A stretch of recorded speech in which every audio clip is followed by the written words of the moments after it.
everyone, my name is Eric Hopkins, aka Joe. Welcome back to my YouTube channel. So here we are once again with another AEW recap show for the week. We'll be covering AEW Dynamite tonight, but before we get into that, let's talk a little bit about Adam Copeland. It has been officially confirmed by Adam Copeland himself on his social media accounts that during his barbed wire steel cage match at AEW Double or Nothing, when he jumped off the cage onto Malachi Black, he indeed fractured his tibia. He broke his leg coming off the steel cage, and obviously it looked like he hurt something because he was limping after the match was over. So now we have official confirmation that he fractured his tibia, and he will. Most of the time, this sort of injury takes at least 4 to 6 months to recover from.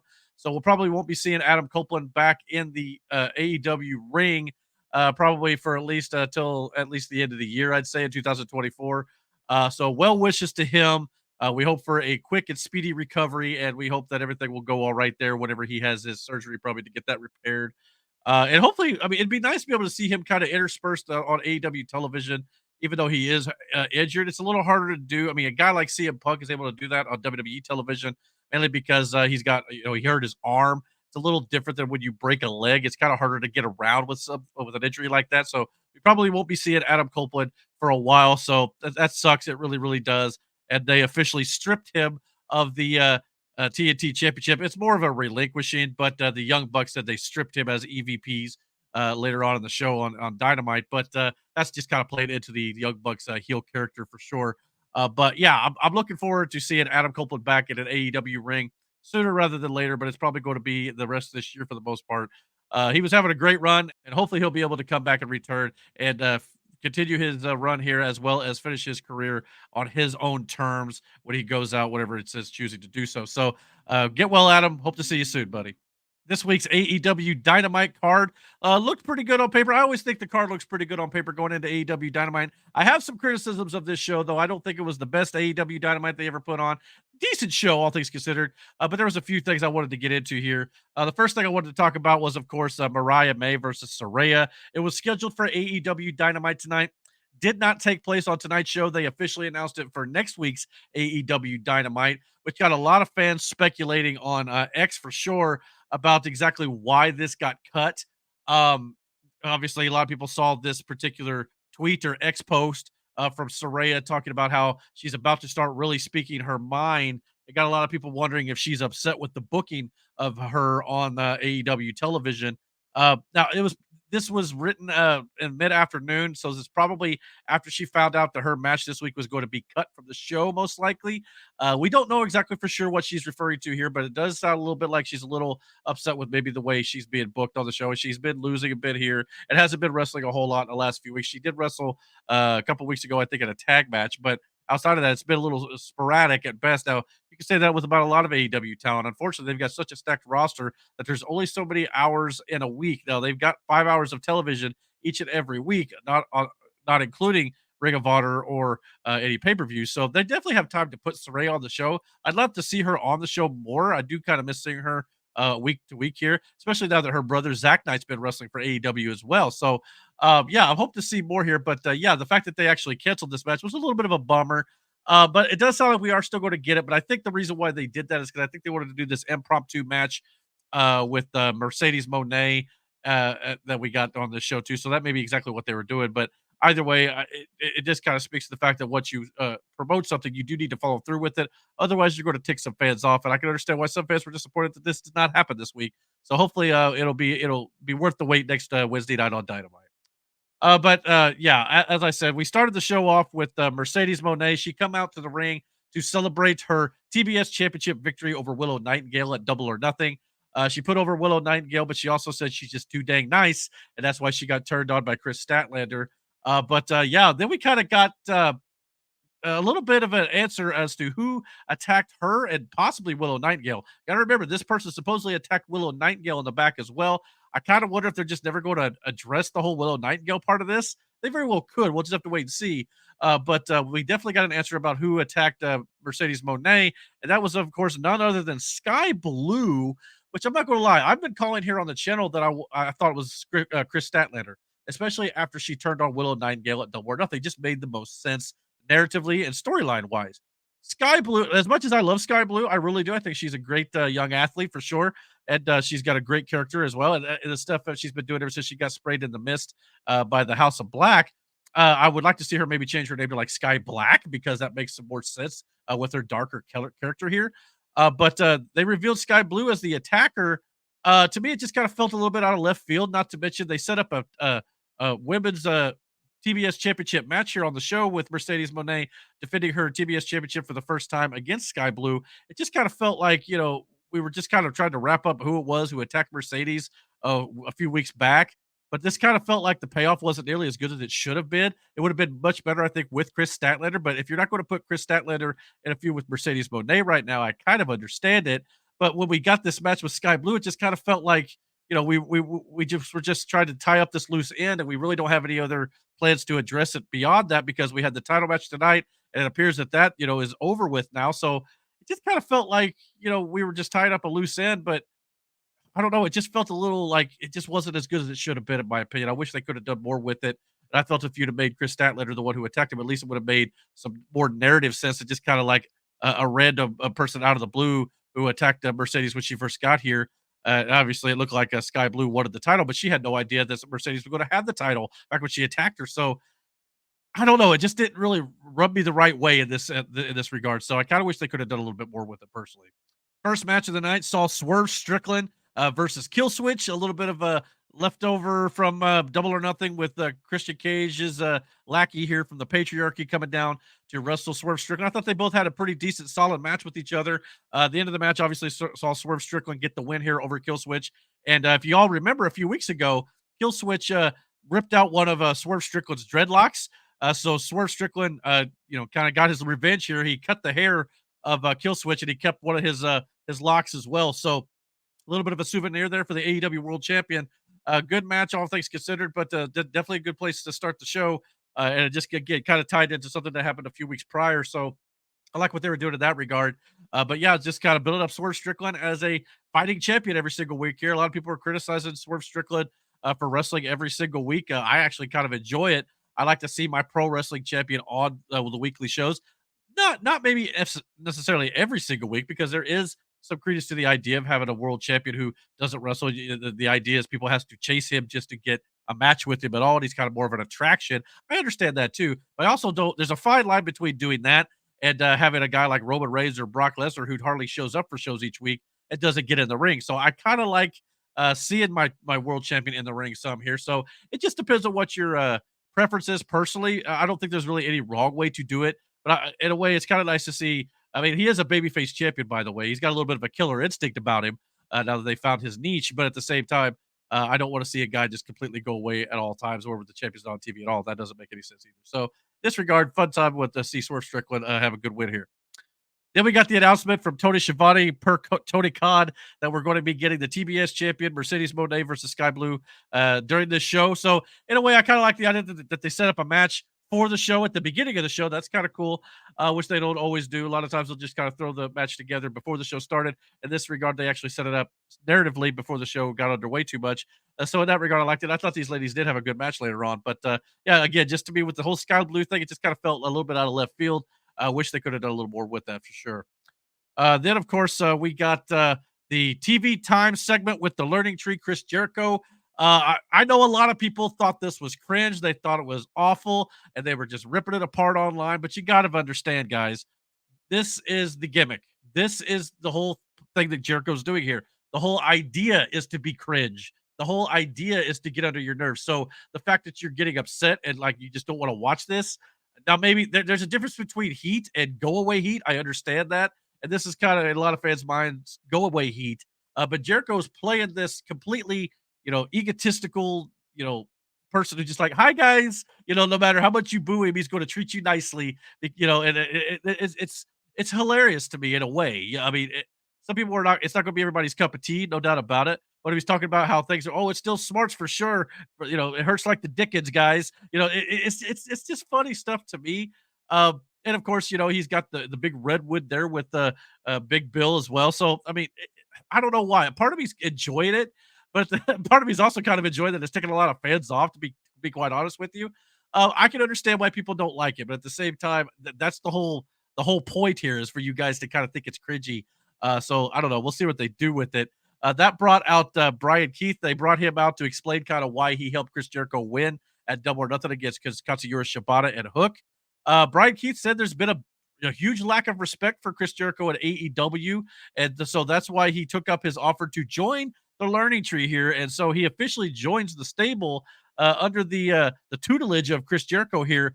They even said that he's kind of a bad apple, again with the tree puns here, and he said the apple doesn't fall too far from the tree when it comes to Chris Jericho here. So, yeah, I mean, I still don't know if it necessarily makes a whole lot of sense for Brian Keith to join Chris Jericho after he kind of had his dispute with him a little bit over the FTW Championship too. But at the same time, like I said in my Double or Nothing review, Chris Jericho is doing this thing where he's putting over some younger talent by giving them the rub and letting them be in his stables as well. And he did that with the Inner Circle, and he's been doing it ever since he was in AEW. So in that regard, hopefully it'll help Big Bill. Hopefully it'll help Brian Keith achieve greater success here at AEW. So in that regard, the stuff that he did with the Inner Circle, the Jericho Appreciation Society, and all these different guys over the last few years has been good. So, and some of them it's worked with, like, a Sammy Guevara or whatnot, but not everybody has worked with either. So we'll just have to see where this goes. I would still kind of like to have preferred to see Brian Keith kind of do the bounty hunter gimmick to where Jericho just hired him to help him win the FTW Championship, but Brian Keith still wants to go after Chris Jericho. But that's not the route that they chose to take. They chose to go with him joining the Learning Tree here. So we'll see where this goes. Of course, all this whole spiel with Chris Jericho and the Learning Tree brought out Hook, who was absolutely still livid at the fact that he lost his title opportunity at Double or Nothing, even though Katsuyori Shibata was the one who got pinned. He stormed down to the ring, and that's when Samoa Joe's music hit, and he kind of cut Hook off, whispered something into his ear, and Hook decided to leave with Samoa Joe here, listening to his advice here. And a little bit later on, we had a little bit of a promo segment in the back with Renee Paquette, where she asked him what was going on, and Samoa Joe just looked at the cameras like, we do things on our time now. And so Hook, again, listening to the tutelage of Samoa Joe. So Chris Jericho's kind of got his Learning Tree over here, and Samoa Joe's got his pupil over here with Hook. So, yeah, this could be a really good way of keeping Hook relevant in regards to the FTW picture as well. So, yeah, we'll see where this goes. I like to see Samoa Joe doing something with Hook here, building him into that more of a killer and more of a monster kind of in the image of Samoa Joe. So I think that could do a lot of good for Hook down the line here. So we'll see what happens. But yeah, I think this is a good pairing for these two guys, and we'll see where they end up taking this dominant tag team, so to speak. We got Jon Moxley versus Rocky Romero. Jon Moxley competing again with kind of he had an arm and a sling. Obviously, he had an injured arm going into Double or Nothing. He was kind of beat up going into that match. And of course, he was beat up here. And of course, Moxley got the win over Rocky Romero. A lot of people thought this was like a one-armed man entering a butt-kicking contest, and it just didn't seem like it made a lot of sense to some people. It's Jon Moxley, though. Jon Moxley is the IWGP champion. Like I said, he's got a title match for the IWGP championship. He mentioned in a promo coming up here for too much longer, too. So they're not going to just beat him. I'm sure they've got agreements with New Japan Pro Wrestling to keep Jon Moxley looking strong heading into his matches coming up as well. And he'll probably have a match at Forbidden Door. We'll be defending that title there as well. So all this stuff that they're doing with Moxley, it makes a lot of sense. And of course, Moxley's just been a champion for AEW. He's been one of their prime wrestlers over the years. He's always been a guy they can rely on when it comes time for AEW to have someone that needs to step up. And Moxley's been there from pretty much the very beginning. So yeah, I mean, it's a good thing that they're letting him win here for sure. I love Jon Moxley. And I just think everybody just needs to calm down when it comes to some of this stuff, like with the whole Konosuke Takeshita stuff on Double or Nothing, which they did not address the Konosuke Takeshita stuff tonight on Dynamite. I think Konosuke is going to be fine, especially the fact now that they've vacated the TNT Championship. Konosuke Takeshita has a qualifying match for that this week on Rampage, so he'll probably be getting that win and heading toward Forbidden Door to challenge for the TNT Championship here. So I think Konosuke Takeshita is going to be just fine. But yeah, we'll see where some of the storyline goes with Don Callis and the family. Hopefully they kind of tie into that a little more. Like I said, they're telling that story with Will Ospreay not listening to Don Callis, and he won the international title, but Takeshita did listen to him, and he ended up losing his match against Jon Moxley. Hopefully they kind of tie into that thread a little bit more too. They really didn't address it a whole lot tonight, so I'm hoping they'll address that in the weeks to come leading into Forbidden Door. Speaking of Don Callis, he came out to the ring with his contract that he was going to offer to a new potential family member to join the Don Callis family. And that person he wanted to recruit is obviously Orange Cassidy, who he's kind of been recruiting over the last few weeks here. And Orange Cassidy come down to the ring, and he did what he'd done before with Don Callis a few years back, and he ripped up the contract that was offered to him by Callis, which of course made Callis angry. And he was like, "Who the hell do you think you are?" And of course, that brought out Chris Statlander and Stokely Hathaway. Chris Statlander, who just recently turned on Willow Nightingale, come out, and Statlander and Stokely Hathaway basically said they accept the contract to the family invitation for their best friend, and that was, of course, that got to Orange Cassidy's attention, and that brought out Trent Beretta, who attacked Orange Cassidy and bloodied him up here, and then accepted the offer to join the Don Callis family. So Trent Beretta is the newest member of the Don Callis family, with Will Hobbs, Konosuke Takeshita, Kyle Fletcher, and kind of Will Ospreay at this point. So yeah, I mean, Trent Beretta, they're putting a lot on his shoulders here. That's a big group to kind of get involved with there. That's some good talent. So if anything could elevate Trent Beretta, this could be a very good spot for him. So I'm hoping that being a part of the Don Callis family will only do good things for Trent Beretta, because he's a whole new wrestler now that he's out on his own. And hopefully this feud with Orange Cassidy is kind of pretty close to being over at this point. I know he just beat him up and left him bloody here, but at the same time, I like to see Trent Beretta go on his own here under the tutelage of Don Callis. So a lot of movers and shakers when it comes to mentors, when it comes to Samoa Joe and Hook and Jericho and the Learning Tree, and now Don Callis with new members. So some shaking some things up here after AEW Double or Nothing to kind of keep things fresh moving forward here for AEW. We got a backstage promo with Daniel Garcia. He basically called his shot for the international championship here. So basically, he didn't say Will Ospreay in particular. I mean, he knows that that's who the champion is, but he says he wants to shot at the title. So we very well could be getting Will Ospreay versus Daniel Garcia here before too much longer. Will Ospreay's kind of got his hands full when it comes to a lot of things coming up here at AEW, as we'll find out by the end of the show. But we also got the announcement that this weekend on Collision, Will Ospreay will be challenged by Kyle O'Reilly for the AEW International Championship here. So, well, like I said, Will Ospreay's they got him going all over the place here. Kyle O'Reilly and Will Ospreay will have a great match together. Roderick Strong and Will Ospreay killed it at AEW Double or Nothing, and Kyle O'Reilly is just as talented as Roderick Strong. So can't wait to see what these two guys do on AEW Collision on Saturday. Should be a fun show and a fun match. But yeah, Daniel Garcia throwing his hat in the ring too, so we'll probably be getting that on either next week's Dynamite or Collision or whatnot. Won't be at Forbidden Door, as we'll find out a little bit later on. But yeah, I think this could be a lot of fun. So check that out this Saturday. We got the aforementioned Mercedes Moné versus Sky Blue. Mercedes Moné and Sky Blue had a really fun match, I thought. But at the end of the day, it ended up with Mercedes Moné retaining her TBS championship in her first title defense since winning it on Sunday.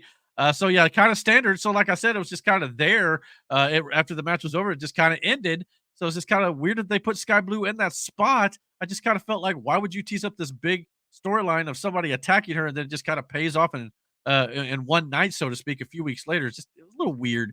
But anyway, that notwithstanding, CMLL's Stephanie Vacour comes onto the stage, and it looks like she might be Mercedes Moné's opponent for Forbidden Door. So this could be good. I have not seen Stephanie Vacour wrestle per se, but it looks like we're going to be getting some more CMLL with New Japan Pro Wrestling and potentially Stardom coming into the Forbidden Door here with AEW at the next pay-per-view on June 30th. So we'll just have to wait and see how that goes. But yeah, this could be a very good TBS championship match between these two gorgeous young ladies here. So we'll have to wait and see how that goes. But yeah, definitely excited to watch that.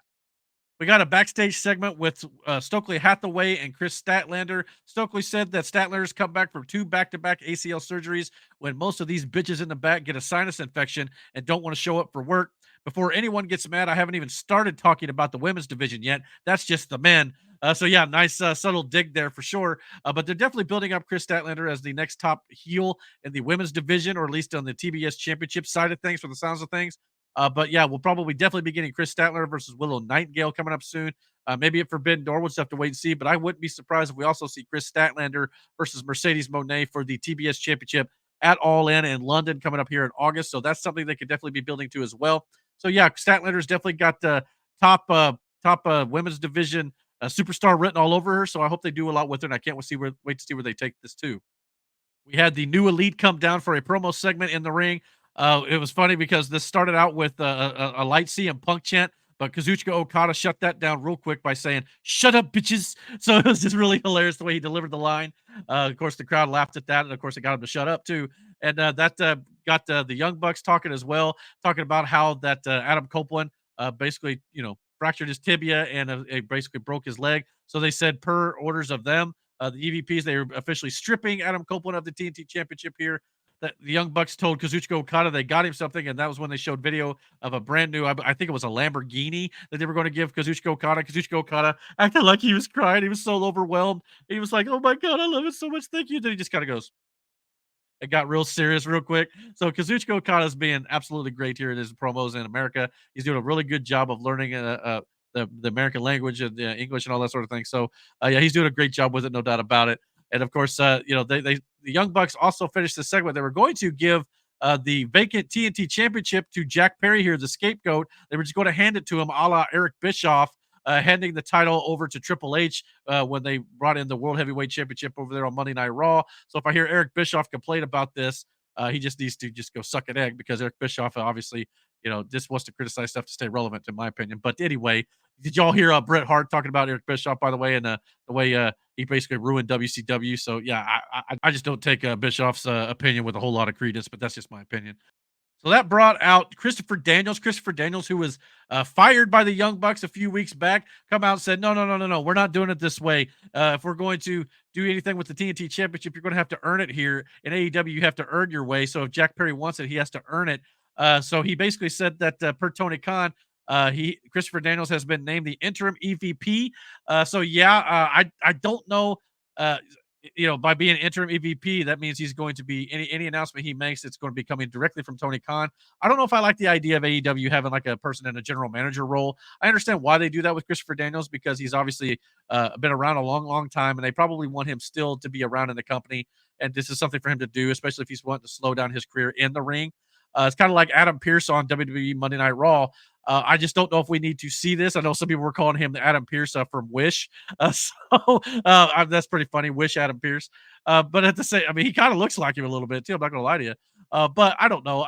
I just don't know if I think I need to see a general manager type role in AEW. But then again, the Young Bucks are kind of doing that with the EVPs as well. And with Kenny Omega kind of on the shelf with his diverticulitis issues and the attack from the Elite. Maybe this is a way to kind of keep somebody on camera in a power role that's not Tony Khan.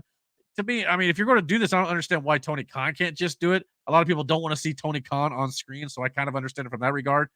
I just don't know if I want to see Christopher Daniels on screen in a power figure, authoritative role. I just don't know if that's something that really fits. But at the same time, we'll see where this goes. Like I said, a lot of things on this week's Dynamite, I wasn't really sure on the direction of it, where it's going to be going, and if I really want to see it. But I guess patience is the key. We'll see what they do with it. Christopher Daniels announced that the vacant TNT Championship will have a new holder, the new champion at Forbidden Door. Over the next few weeks, they're going to be holding qualifying matches for the vacant TNT Championship, and people who win the qualifying matches will then go on to Forbidden Door to fight in a ladder match for the vacant title. The qualifying matches begin this week on Rampage. We're going to be getting Konosuke Takeshita versus Penta El Cien Romero.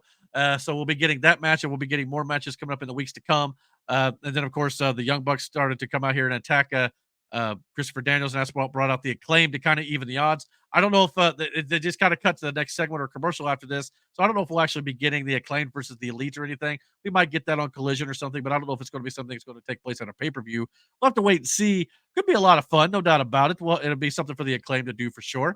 But yeah, we'll have to wait and see where this goes. But at least in that regard, I'm glad to see that they're doing a actual match where you have to earn the new TNT Championship champion here. So I don't know who they're all going to get in this qualifying. It's not really a tournament. It's just qualifying matches to get in a ladder match.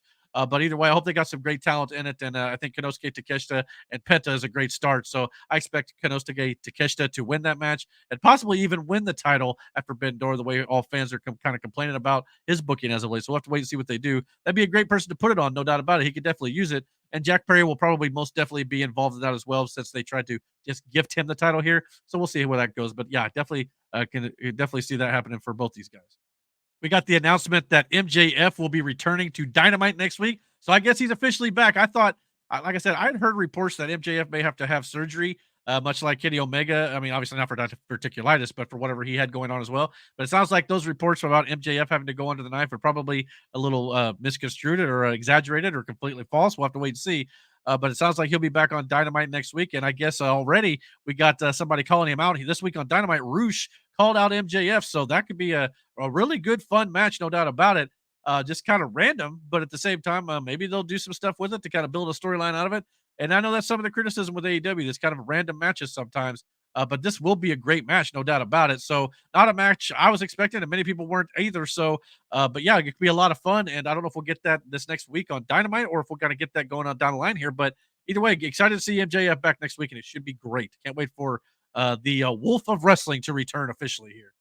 The main event of the show obviously saw the Forbidden Door Casino Gauntlet winner challenges for the AEW World Championship at Forbidden Door. Yeah, I'm not gonna lie. I like this new concept. When they did it a few weeks ago, it kind of threw me off a little bit, and they still kind of had that issue tonight, where they said it was 21 guys would be involved in the casino gauntlet match, but by the end of the way it's set up, it's sudden death. So whoever gets the first pinfall wins the match. So that means all 21 guys potentially will not enter the match. So to me, it feels a little weird to say there's 21 guys in the match, and then in this case tonight, 9 guys come out before a winner was called. So half the field never got to see the ring. In my opinion, that sucks. I don't like that. I mean, obviously, most times when you do this match, you're probably going to only have a certain amount of guys who are going to go out anyway. So no one's really getting screwed. But in storyline, though, it just kind of feels like so everybody who got a shot at the match, uh, not everybody got an opportunity. So it just doesn't make a whole lot of sense to me. I wish they kind of fix that element of it. So, and to some regard, like maybe you can't win until all competitors have entered the ring, kind of like a Royal Rumble situation, even though you can be eliminated. So maybe they could change it up to where guys get eliminated throughout and the last 2 win. I don't know. Otherwise, I like the concept of it because it's kind of got this Royal Rumble vibe to it with the countdown and everybody coming in and intervals and things like that. But at the same time, it just feels a little weird when you've got half the field not potentially even making it to the ring. So that's my nitpick of it. So we'll see if they ever kind of tweak it a little bit. But for the first 2 outings, they did not do that for sure. But as I said, we had 9 competitors. The match started out with Jay White and Pac. Ironically enough, since these 2 guys have been feuding, so these guys had a great start. This was a very fun match, and we got a lot of unexpected people as well as Mystico from CMLL. We also got Will Ospreay, obviously the international champion, came in at the number 4 position. We also got Shota Umino from New Japan Pro Wrestling, and I thought he had a sequence with Will Ospreay in this match that was absolutely outstanding. I know these guys have probably wrestled in New Japan many times, but their chemistry was off the charts. Absolutely great to watch. Claudio Castagnoli come out, obviously had a great time, and he had a good segment there for sure. He had a great swinging segment where he had Pac up in the swing, and Pac just kind of went limp. He didn't kind of, was extended outward. He was just kind of laying vertical to Claudio in the swing. So it was an interesting way for Pac to sell it, but Pac's got some good selling abilities for sure. Then we got a surprise entrant of Leo Rush. Leo Rush popping back up here in AEW looked really good as well. He had a great little segment there with Claudio Castagnoli. Then, of course, we got Orange Cassidy, after getting bloodied up earlier in the show, came out as well to compete for a chance at the AEW World Championship. Then, of course, we also got Hechicero from CMLL as well. And I believe, that he was the last one to enter before we finally got to the end of the match. Like I said, great back and forth between all these guys. A lot of it was a lot of guys waiting on the outside of the ring, kind of like what they do in triple threat matches. They'll kind of go to the outside, and then a couple people will take over in the ring to kind of be the ones spotlighted. So yeah, that was really cool to see. But the match ended with Will Ospreay getting the win again in the Casino Gauntlet. He's the only person to win this match in AEW since we've had 2 of them. Ospreay has now won both, and the first time he earned the title shot at Double or Nothing against Roderick Strong for the International Championship. Now he's getting a title shot at Forbidden Door. So yeah, to me, I mean, he won with the Os Cutter on Orange Cassidy, by the way. He pinned him. Obviously, Orange Cassidy coming a little banged up anyway. But anyway, they did a great job of kind of putting over Will Ospreay. Again, they're very high on Will Ospreay, as they should be. And the show ended with Swerve Strickland coming down to the ring, going face-to-face with his Forbidden Door challenger here. Yeah, I'm going to say, I don't know if anybody saw this coming this soon.